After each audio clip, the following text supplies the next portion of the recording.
You are traveling in buses and rickshaws कि भाई bank account zero.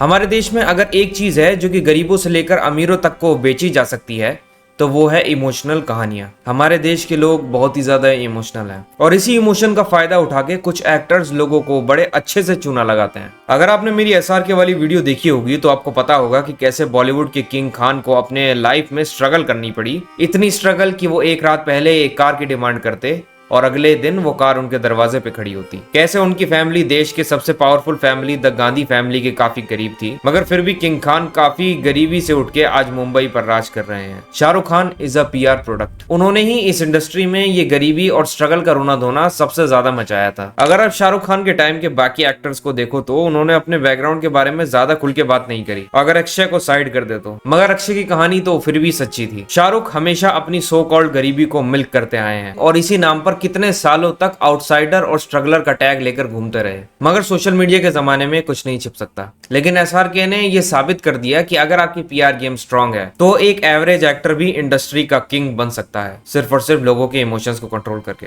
और इसी टेक्निक को आजकल काफी नए एक्टर्स भी यूज कर रहे हैं। इसी टेक्निक का यूज करते हुए एक और एक्टर पकड़े गए हैं जो कि अनडाउटेडली एक्टर तो काफी अच्छे हैं, मगर खुद के दिमाग का यूज करने से ज्यादा PR कंपनी के इशारों पर नाचने की वजह से वो लोगों के सामने एक फेक इंसान बन के रह गए हैं। उस एक्टर का नाम है विक्की कौशल। छावा के रिलीज होने के बाद विक्की कौशल को बॉलीवुड का द नेक्स्ट बिग थिंग माना जा रहा है, जो कि बिल्कुल पॉसिबल है क्योंकि बंदे में टैलेंट की कोई कमी नहीं है और वो स्क्रिप्ट सिलेक्शन भी बहुत ही ज्यादा टॉप नॉच कर रहा है। मगर एक स्टेटमेंट जिसने उसका काफी ज्यादा मजाक बनवाया वो ये थी, You are traveling in buses and rickshaws कि भाई बैंक अकाउंट जीरो। विक्की कह रहे हैं जब उनके जान पहचान के लोग नई नई गाड़ियों में फोटोज पोस्ट कर रहे थे तब विक्की रिक्शा और बस में धक्के खा रहे थे, इनका बैंक अकाउंट खाली था। फिर उन्होंने कहा कि उन्हें ये नहीं पता कि ऑडिशंस होते कहाँ हैं, कैसे लोगों को पता चलता है कि ऑडिशंस होने वाली है। विक्की तो डेली घर से बैग लेकर निकलते थे कि जहां ऑडिशन हो रहा है वहीं घुस जाऊंगा, मगर वहां जाकर पता चलता था कि 150 लोग तो ऑलरेडी लाइन में खड़े हैं ऑडिशंस के लिए। वही टिपिकल बॉलीवुड स्ट्रगलर कहानी। पहली चीज तो ये थी कि मुझे पता ही नहीं था कहाँ मिलता है ये काम, ऑडिशंस होते कहाँ हैं, और जहां भी मैं पहुंचता था ऑडिशंस के लिए पहले 150 लोग पहुंचे कैसे वहां। अच्छा, अब इसकी थोड़ी सच्चाई जानते हैं।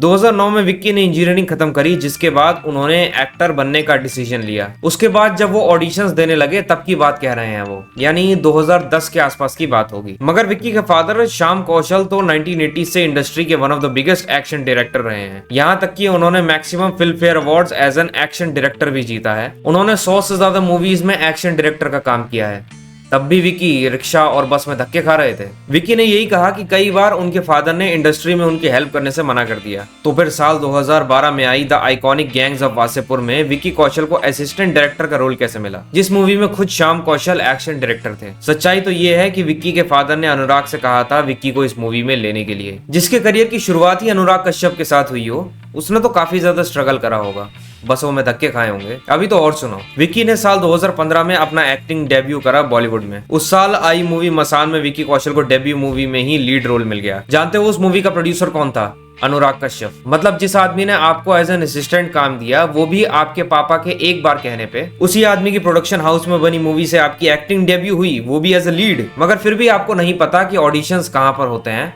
आप तो घंटों में लाइनों में खड़े रहते थे, आपको तो कोई आइडिया ही नहीं था। एक जीता जागता लेजेंडरी इंसान आपके फादर का दोस्त है और आखिरकार उसने ही आपकी डेब्यू करवाई, फिर भी आप इधर से उधर भटक रहे थे। छोटे मोटे एड्स करते थे 200-300 रुपए के लिए। अच्छा, फिर उसी साल आई बॉम्बे वेलवेट में भी विक्की ने काम किया। गेस करो वो किसने डायरेक्ट करा होगा? जी हाँ, अनुराग कश्यप ने। फिर अगले साल यानी 2016 में आई रमन राघव 2.0 में विक्की एक ACP का रोल करता है। गेस करो इस मूवी का डायरेक्टर कौन होगा? जी हाँ, वही अनुराग कश्यप। फिर 2018 में आई मनमर्जियां, इसमें भी विक्की को लीड रोल मिला और इसके भी डायरेक्टर थे अनुराग कश्यप। मुझे एक और ऐसा एक्टर बता दो जिसे ये नहीं पता कि ऑडिशन कहाँ पर होती है, फिर भी उसके करियर की डेब्यू मूवी अनुराग कश्यप के साथ हो और उसके बाद लगातार 3 साल के अंदर 5 मूवीज करना, वो भी अनुराग कश्यप के साथ। ये बिना किसी सोर्स के हो सकता है?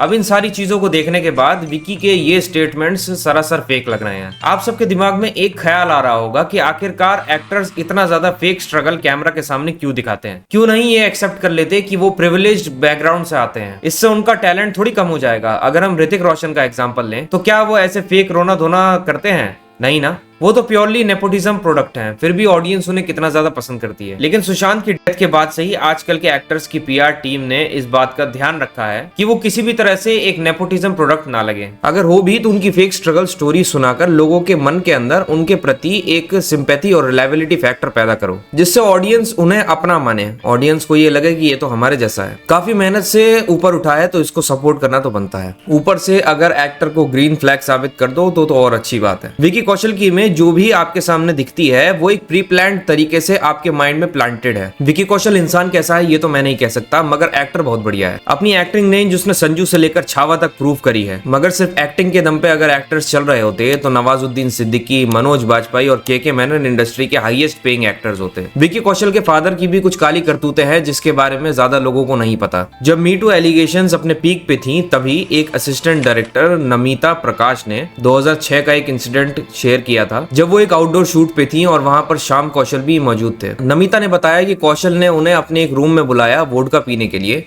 और जब उन्होंने मना किया तो उन्होंने जबरदस्ती एक MMS वीडियो दिखा दिया। इस इंसिडेंट के बाद वेटरन एक्शन डायरेक्टर ने माफी तो मांगी थी, लेकिन ये चैप्टर अभी भी खत्म नहीं हुआ था। कुछ टाइम बाद अपर्णा सूद, एक प्रोडक्शन डिजाइनर, ने भी अपना एक्सपीरियंस शेयर किया। अपर्णा सूद ने अपने ट्विटर पर एक डिस्टर्बिंग एक्सपीरियंस शेयर किया जिसमें उन्होंने बताया कि श्याम कौशल उनके साथ काफी टची बिहेव कर रहे थे। ये इंसिडेंट 2014 का है। अपर्णा ने लिखा कि पहले तो उन्हें लगा कि शायद ये सब एक कोइंसिडेंस है, लेकिन जब बार बार टच करना इंटेंशनल लगा तो उन्होंने उनसे दूरी बनाना शुरू कर दी। उसके बाद उन्होंने नोटिस किया कि जैसे ही उन्होंने डिस्टेंस मेंटेन करना स्टार्ट किया, कौशल का पूरा एटीट्यूड ही उनके टुवर्ड्स बदल गया। इन सब एलिगेशंस के बाद श्याम कौशल ने पब्लिकली अपोलोजाइज भी किया था, जो ये साबित करता है कि उनके ऊपर लगाए गए ये एलिगेशंस सही थे। तो ये थे विकी कौशल और उनके डैड से जुड़ी कुछ कहानियां जिनके बारे में मुझे आपको बताना जरूरी लगा, क्योंकि सच्चाई जानने का हक सबको है। जब पीआर लोगों की आंखों पे पट्टी बांध देती है तो किसी ना किसी को ये पट्टी उतारनी पड़ती है। खैर, इतने लोगों के खिलाफ इतने ब्लंट ओपिनियंस देता हूं तो वो लोग मेरी आवाजें दबाने की कोशिश तो करेंगे ही। तो ये रिस्पॉन्सिबिलिटी आपकी बनती है कि मुझे सपोर्ट करें। मैं इस वीडियो पे 15K लाइक्स और 100K व्यूज का टारगेट रख रहा हूँ। एक और टारगेट मैं आपको देना चाहता हूँ, 1 सितंबर तक आपको मेरे सेकंड चैनल पे 25K सब्सक्राइबर्स पूरे करने हैं, ताकि अगर इस चैनल को कुछ फ्यूचर में हो जाए तो मेरी एग्जिस्टेंस ही ना खत्म हो जाए पूरी यूट्यूब से कम एक और चैनल तो रहे जिस पर मैं काम कर सकूं और सच्चाई आप सबके सामने ला सकूं। I hope you like this video. अगर वीडियो पसंद आई तो please subscribe to this channel. मिलूंगा आपसे नेक्स्ट वीडियो में, तब तक के लिए आपका अपना एब्सोल्यूट पीस आउट।